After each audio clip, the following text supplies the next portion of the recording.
হ্যাঁ গো শঙ্করদা, তুমি যা বলছো সেটা কি সত্যি? সত্যি উনি মারা গিয়েছেন? কিন্তু এটা কিভাবে সম্ভব গো? তবে আর বলছি কি রে, আমি এইমাত্র ঢাকেশদার দোকান থেকে শুনে এলুম খবরটা। তবে আমারও কিন্তু বিষয়খান খুব একটা সুবিধে ঠেকছে না। এমন একজন ভয়ঙ্কর মানুষ এইভাবে মারা গেল, কি জানি বাবু, বিধাতার লীলা খেলাও যে বোঝা বড় দায়। কালী সন্ধ্যার মুখে জঙ্গলের সরু কাঁচা রাস্তা দিয়ে দ্রুত পায়ে হেঁটে আসছে শঙ্কর আর অতুল।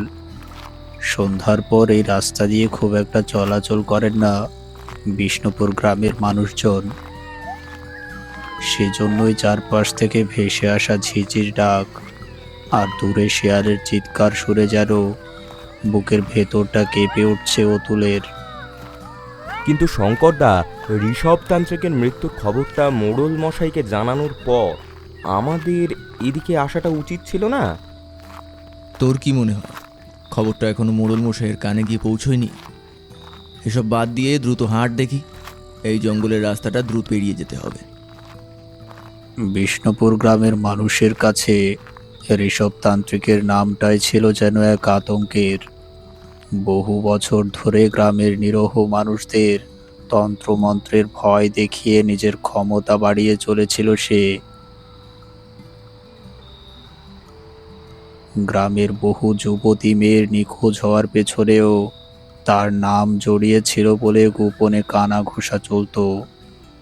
লোকমুখে শোনা যেত অমরত্ব লাভের জন্য নাকি গভীর রাতে জঙ্গলের শ্মশানে বসে অপদেবতার পূজা করত সে।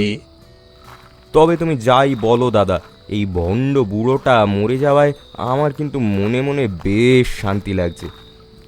শান্তি কি আমার লাগছে না রে? শান্তি আমারও লাগছে, তবে আমি তার থেকে বেশি অবাক হয়েছি, বুঝলি? সে তো অবাক আমিও হয়েছি গো। এমন একজন ব্যক্তি হঠাৎ করেই মরে পড়ে আছে। উম, ব্যাপারখানা কেমন রহস্যজনক লাগছে। অভিশাপ, অভিশাপ, সব অভিশাপ।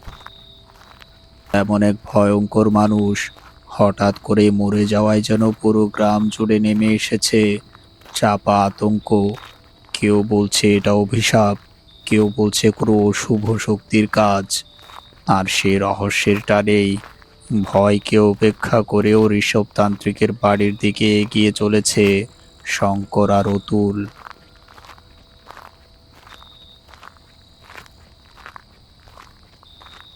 কিছুক্ষণ হাঁটার পর জঙ্গলের কাঁচা রাস্তা পেরিয়ে ঋষভতান্ত্রিকের বাড়ির সামনে এসে পৌঁছলো তারা দুজনেই। বাড়ির চারপাশে অদ্ভুত এক থমথমে নীরবতা বিরাজ করছিল তখনও। বারান্দার এক পাশে লণ্ঠন জ্বললেও সে আলো যেন অন্ধকারকে ভয়ঙ্কর করে তুলেছে আরো কয়েক গুণ।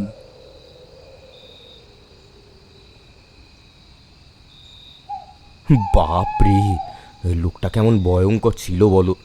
বাড়িটার ভেতরে আসতেই শরীরের মধ্যে কেমন একটা করে উঠল। এত কিছু ভাবিস না তো। ওই যে ওই দেখ, মোড়ল মশাই এসে গেছে। চল চল, ভেতরে যাই। এরপর ধীরে ধীরে সেখানে গিয়ে দাঁড়ালো শঙ্কর আর অতুল।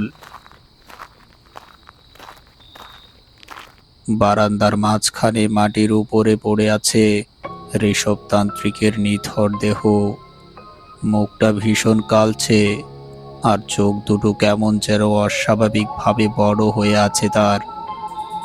দেখেই মনে হচ্ছে যেন মৃত্যুর আগ মুহূর্তে ভয়ঙ্কর কিছু ঘটেছিল তার সাথে। তার এক পাশে দাঁড়িয়ে আছে বিষ্ণুপুর গ্রামের মোড়ল ঘনশ্যাম বাবু আর কিছু গ্রামবাসী। বেশ হয়েছে, বেশ হয়েছে, লোকটা মরে গিয়েছে। খুব জ্বালাচ্ছিল। বিধাতার বিচার হয়েছে শেষ পর্যন্ত। ঠিক হয়েছে। হ্যাঁ হ্যাঁ, একদম ঠিক কথাই বলেছ তুমি। শোনো তোমরা, লোকটা তো মরেই গিয়েছে, তাকে নিয়ে আর কথা বলার কিছু নেই। তার থেকে তোমরা বরং লোকটার সৎকারের ব্যবস্থা করো। সৎকারের জন্য খরচাপাতি যা হয় আমার থেকে নিও। কথাটা বলেই আর এক মুহূর্ত সেখানে দাঁড়িয়ে না থেকে চলে গেল ঘনশ্যামবাবু।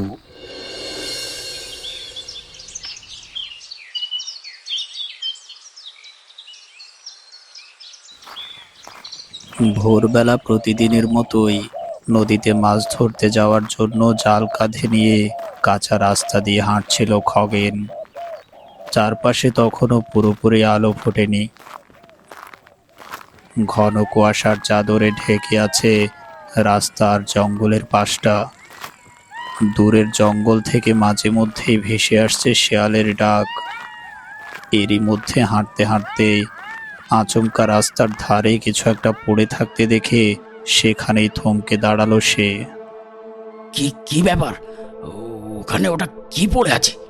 শিয়ালগুলো কি আবার মানুষের বাড়ি থেকে পশু ধরে আনতে শুরু করেছে? সেখানে কি আছে সেটা জানার জন্য কিছুটা সামনে এগিয়ে গেল খগেন। জিনিসটা দেখে প্রথমে তার মনে হয়েছিল কোনো পশুর মৃতদেহ পড়ে আছে সেখানে, কিন্তু কাছে যেতেই বুকের ভেতরটা ধড়াস করে উঠল তার।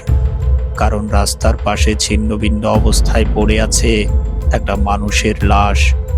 পুরো শরীরটা ক্ষত বিক্ষত, চারপাশে রক্ত ছড়িয়ে আছে, আর লাশটার চোখ দুটো কেমন বড় বড় হয়ে তাকিয়ে আছে সামনের দিকে। দৃশ্যটা দেখা মাত্র ভয় আর আতঙ্কে থরথর করে কাঁপতে শুরু করলো খগেন। ও ও বাবা গো, কার লাশ? আরে এই লাশটাকে বাবা এভাবে ছিঁড়ে খেলো কে? বাবা বাবা গো, বাবা গো! কথাটা বলেই আর এক মুহূর্ত সেখানে দাঁড়িয়ে না থেকে দ্রুত গতিতে ছুটতে ছুটতে বাড়ির দিকে চলে গেল খগেন। সেদিন লাশটা দেখে বাড়ি ফেরার পর থেকেই প্রচণ্ড জ্বরে আক্রান্ত হয় খগেন। গ্রামের কবিরাজ থেকে শুরু করে নানা রকম ঝাড়ফুঁক করিয়েও শেষ পর্যন্ত তাকে বাঁচানো সম্ভব হয়নি।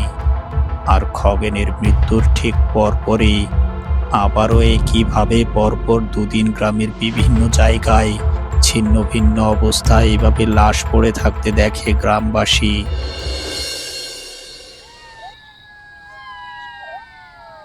এ কি অরাজকতা সৃষ্টি হলো বল দেখি। এভাবে যদি একের পর এক মানুষ মরতে থাকে তাহলে তো পুরো গ্রামটাই শেষ হয়ে যাবে রে। একের পর এক ভয়ঙ্কর ঘটনার পর থেকেই যেন গভীর আতঙ্কে দিন কাটাচ্ছে পুরো গ্রামের মানুষ। আর তাই আজ সন্ধ্যাবেলা ঢাকেশের চায়ের দোকানে এসে সেই বিষয়ে আলোচনা করছে হিতেশ, শঙ্কর আর অতুল। আর এই বিষয়টা কি তোমরাও লক্ষ্য করেছো? কোন বিষয়?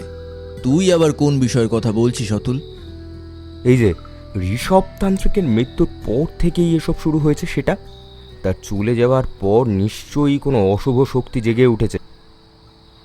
শুধু কি তাই, যারা যারা এই লাশগুলো দেখেছে কয়েকদিন পর তারাও মারা যাচ্ছে। ব্যাপারটা কিন্তু মোটেও স্বাভাবিক নয়। কথাটা তুই মন্দ বলিসনি। বিষয়টা তবে মোড়ল মশাইকে জানানো দরকার। আর বসে থাকলে হবে না, চল আমরা সকলে এক্ষুনি মোড়ল মশাইয়ের কাছে যাই। গ্রামের মোড়ল মশাই হিসেবে এই পরিস্থিতি থেকে উত্তরণের একটা যথাযথ ব্যবস্থা তাকেই করতে হবে।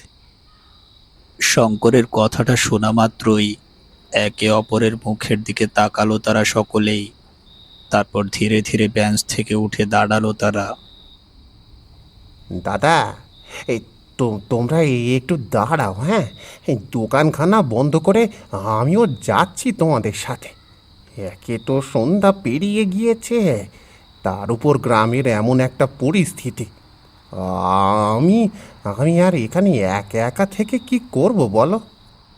ঠিক আছে, আমরা এখানে দাঁড়াচ্ছি, তুই তাড়াতাড়ি দোকানখানা বন্ধ করে চলে আয়। এরপর দোকানের ঝাপটা বন্ধ করে মোড়লের বাড়ির দিকে রওনা দিল ঢাকেশ, হিতেশ, অতুল আর শঙ্কর।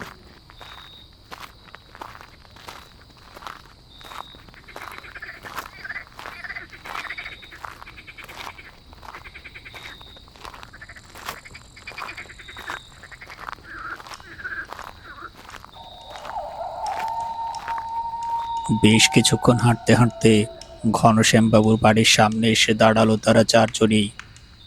বারান্দায় কাঠের চেয়ারে গম্ভীর মুখ নিয়ে বসে আছেন বিষ্ণুপুর গ্রামের মোড়ল ঘনশ্যামবাবু। তার সামনে উদ্বিগ্ন মুখে দাঁড়িয়ে আছে ঢাকেশ, হিতেশ, শঙ্কর আর অতুল।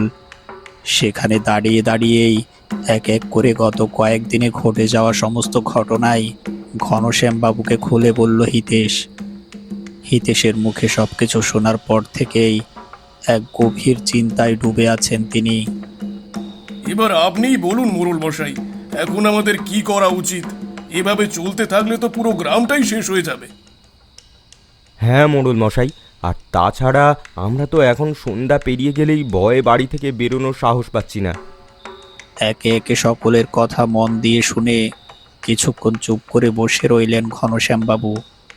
তারপর ধীরে ধীরে মাথা তুলে গম্ভীর মুখ নিয়ে সকলের দিকে তাকালেন তিনি। বললেন, না, এভাবে আর বসে থাকলে চলবে না। আমার মনে হচ্ছে এই গ্রামের উপর কোনো অশুভ শক্তির ছায়া পড়েছে। কাল সকাল হতেই পাশের গ্রামের এক তান্ত্রিককে খবর পাঠাবো, সে এসে দেখুক আসলে এখানে কি ঘটেছে। হ্যাঁ মোড়ল মশাই, আপনি বরং এটাই করুন, এছাড়া যে আর কোনো উপায়ও নেই। ঠিক আছে, তোমরা এখন যাও। কাল বিকালে ওই জঙ্গলের পাশে এসো, ওখানে এই তান্ত্রিককে দিয়ে একটা যজ্ঞ করাবো, বুঝলে? ঘনশ্যামবাবুর কথা মতো সেখানে আর এক মুহূর্ত দাঁড়িয়ে না থেকে এক এক করে বাড়ি থেকে বেরিয়ে গেল তারা চারজনই।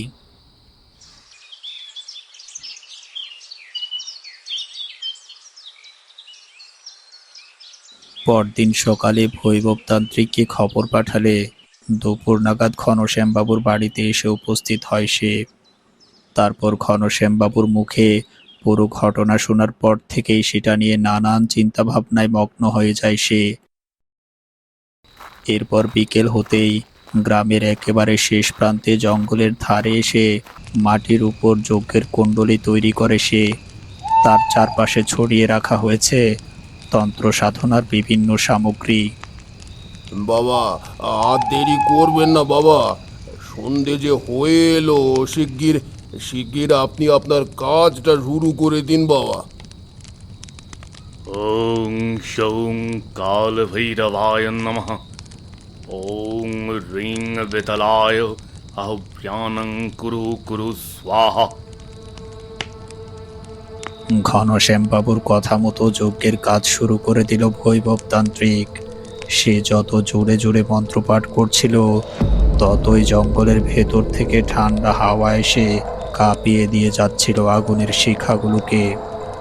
হ্যাঁ গো হিতেশদা, এই আগুনের শিখাগুলো এমন তপ করে কাঁপছে কেন গো? বেশি কথা না বলে চুপচাপ দেখতে থাকো তো, তাহলেই বুঝবি কেন এমন হচ্ছে। হিতেশের কথাটা শেষ হতেই আবারও জোরে জোরে মন্ত্রপাঠ করতে শুরু করলো ভৈরবতান্ত্রিক। এরপর ধীরে ধীরে যেন আরো কর্কশ আর ভয়ঙ্কর হয়ে উঠতে লাগলো তার কণ্ঠস্বর। চারপাশের বাতাসও যেন কেমন ভারী হয়ে উঠল। সেই সাথে জঙ্গলের ভেতর থেকে আসা শো শো শব্দ তুলে বইতে লাগলো বরফ শীতল হাওয়া। ওং কালী কপালিনী স্বাহা। ওং প্রেতবাধিনী উদ্ভবং কুরু কুরু। মন্ত্রপাঠ শেষ করে আচমকা আগুনের কুণ্ডলিতে এক মুঠো কালো ছাই ছুঁড়ে মারল ভৈরব। আগুনের শিখা মুহূর্তের মধ্যে কয়েক হাত উঁচু হয়ে উঠতেই চারপাশটা কেঁপে উঠল ভয়ঙ্কর এক শব্দে। তারপর ধীরে ধীরে সেই আগুন আর কালো ধোঁয়ার মাঝখান থেকে বেরিয়ে এলো এক ভয়ঙ্কর আত্মা।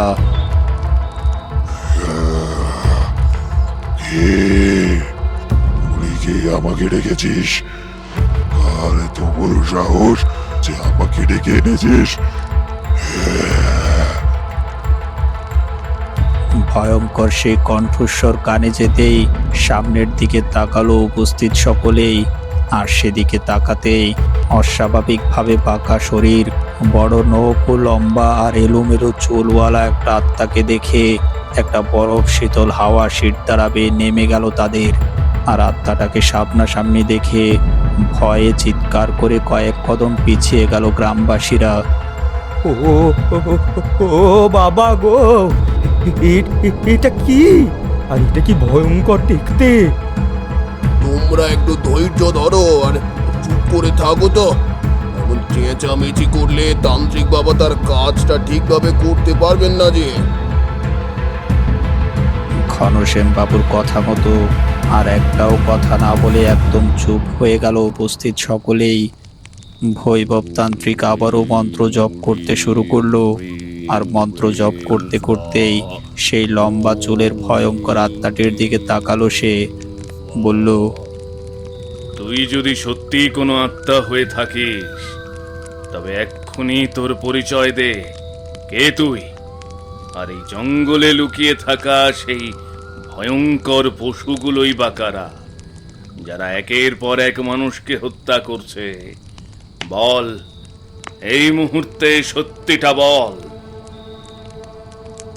বৈভবের প্রশ্ন শেষ হতেই হা হা করে হেসে উঠল সে আত্মাটি। তারপর ধীরে ধীরে বলতে শুরু করলো সে,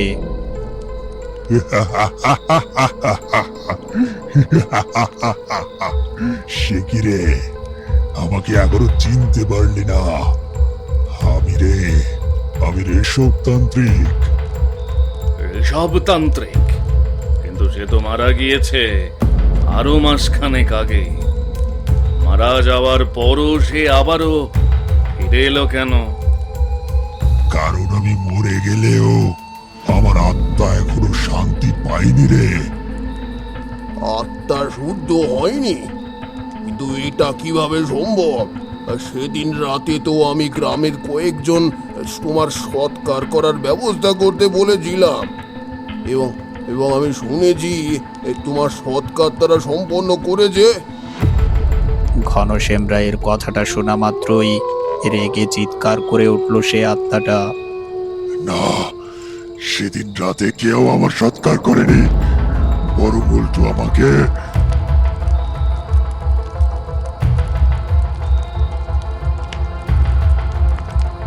রাত ঠিক 12টা নাগাদ ঘন অন্ধকারের ভেতরে রাকেশ, প্রশান্ত, শৈলেশ আর ভাস্কর দাঁড়িয়ে আছে একটা শ্মশানে। আর তাদের সামনে জল জল করে জ্বলছে একটা চিতা। সেই চিতায় রাখা রয়েছে ঋষভ তান্ত্রিকের লাশ। জ্বলেছে, ওই দেখ চিতায় কেমন দাউ দাউ করে আগুন জ্বলেছে। এবার মনে হচ্ছে চিতাটা আর নিভে যাবে না। সে তো এর আগেও কয়েকবার দাউ দাউ করে আগুনটা জ্বলল, কিন্তু লাভ হলো কি? ঝড় নেই, বাতাস নেই, অথচ চিতা নিভে যাচ্ছে। শৈলেশ আর প্রশান্তর কথা শেষ হবার আগেই আবারও ধপ করে নিভে গেল চিতার আগুন। এ কেমন কাণ্ড বলো দেখি! আর বারবার এই চিতার আগুন নিভেই বা যাচ্ছে কেন? আমার মনে হচ্ছে আগুন ঋষভতান্ত্রিকের দেহখানা পোড়াতে চাইছে না। তার থেকে চল, এখানে এভাবে সময় নষ্ট না করে আমরা তাকে মাটিতে পুঁতে ফেলি। রাকেশ একদম ঠিক কথাই বলেছে, চল চল তাড়াতাড়ি তাই করি।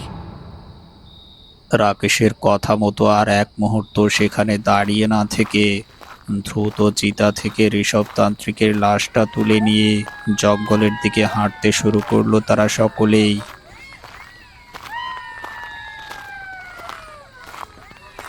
ঘনশ্যাম বাবুর কথা মতো ঋষভতান্ত্রিকের লাশটা শ্মশানে নিয়ে আসা হয়েছিল দাহ করার জন্য, কিন্তু অদ্ভুতভাবে কোনো ঝড় বাতাস ছাড়াই বারবার চিতার আগুন নিভে যাওয়ার কারণে তার লাশটি সৎকার করা সম্ভব হচ্ছিল না কোনোভাবেই, যার ফলে তাকে চিতা থেকে নিয়ে জঙ্গলের ভেতরে এসে মাটি চাপা দেওয়ার বহু চেষ্টা করেছিল রাকেশ, প্রশান্ত, শৈলেশ ও ভাস্কর, কিন্তু মাটিও যেন ঋষভতান্ত্রিকের লাশ গ্রহণ করতে চাইছিল না সেদিন। তাই এক প্রকার বাধ্য হয়েই লাশটি নিয়ে জঙ্গলের ভেতরে এসে উপস্থিত হলো তারা। দাদা, এই কাজটা করা কি ঠিক হচ্ছে আমাদের? তাছাড়া আর কি করব? কতভাবেই তো লাশটা সৎকারের চেষ্টা করলাম, কোনোভাবেই কি কিছু হলো?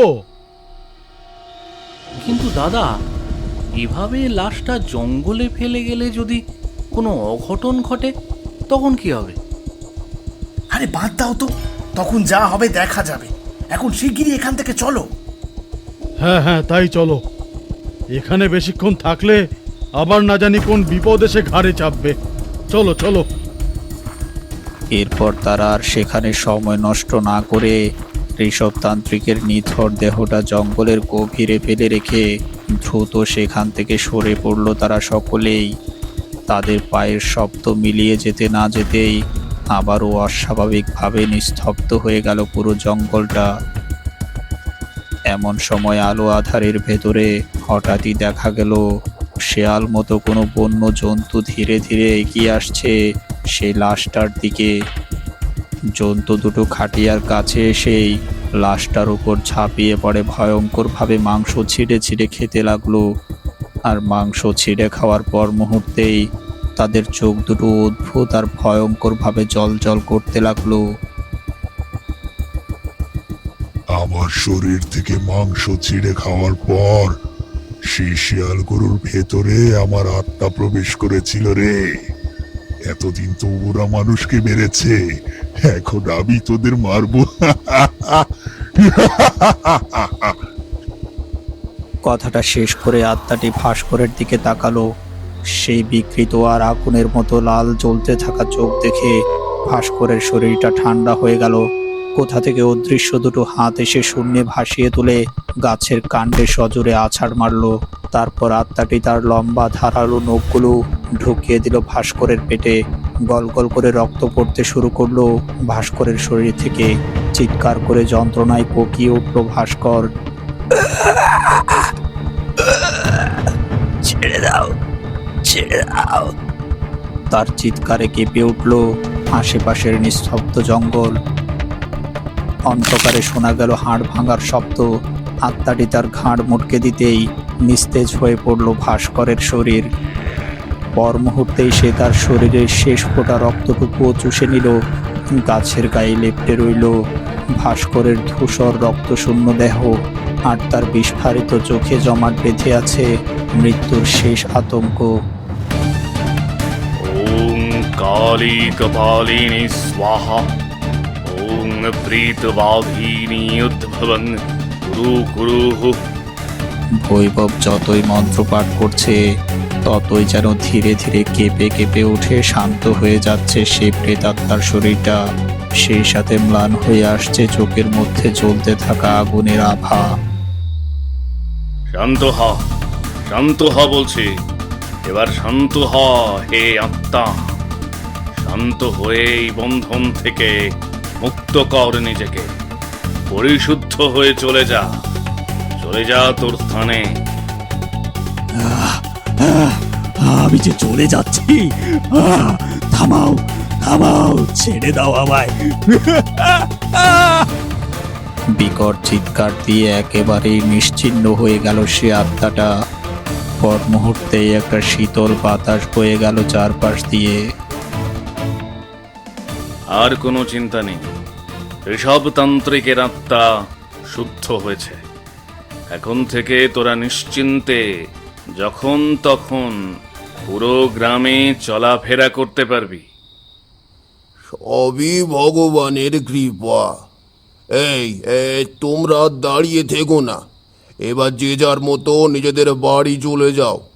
আর বাবা, আপনাকে যে কি বলে ধন্যবাদ দেব। আপনি আসুন আসুন, আমার সাথে আমার বাড়িতে আসুন। এরপর সেখানে আর এক মুহূর্ত দাঁড়িয়ে না থেকে এক এক করে সেখান থেকে চলে যেতে লাগলো সকলেই। তারা চলে যাওয়ার পর ধীরে ধীরে আবারও অন্ধকারে নিমজ্জিত হলো পুরো জঙ্গলটা। এমন সময় জঙ্গলের মাঝখানে মৃত অবস্থায় দেখা গেল সেই শিয়ালগুলোকে, যাদের শরীরে দীর্ঘ 1 মাস ধরে বাস করে আসছিল ঋষভতান্ত্রিকের আত্মা। তার আত্মা শুদ্ধিকরণের সাথে সাথেই যেন মৃত্যুর কোলে ঢলে পড়েছে তারাও। প্রিয় দর্শক, আজকের মতো শেষ হলো ভূতের বাড়ি অ্যানিমেশনের পরিবেশনা। গল্পটি কেমন লাগলো অবশ্যই জানিও। গত ভিডিওতে কমেন্ট করেছিলে শিলিগুড়ি থেকে রাজদীপ, জলপাইগুড়ি থেকে সুনিতা বর্মন, মুর্শিদাবাদ থেকে শহীদুল, ঢাকার নবাবগঞ্জ থেকে শাওন, রাজশাহী থেকে নাজমুল, নদিয়া থেকে আদুরি, ইংল্যান্ড থেকে রোহিত, ইতালি থেকে আলামিন মুন্সি, ইন্ডিয়া থেকে রাহুল, পূর্ব মেদিনীপুর থেকে নীলেশ। গত গল্পতে তোমাদের অনেক সাড়া পেয়েছি, সবকিছুর জন্য অসংখ্য ধন্যবাদ। ক্ষমা চেয়ে নিচ্ছি তোমাদের সবার কমেন্ট পড়তে না পারার জন্য। এবারের গল্পটি তোমরা কে কোথা থেকে দেখছো কমেন্ট করে জানিও। আগামী ভিডিওতে তোমাদের নামও ভিডিওর শেষে উল্লেখ করা হবে।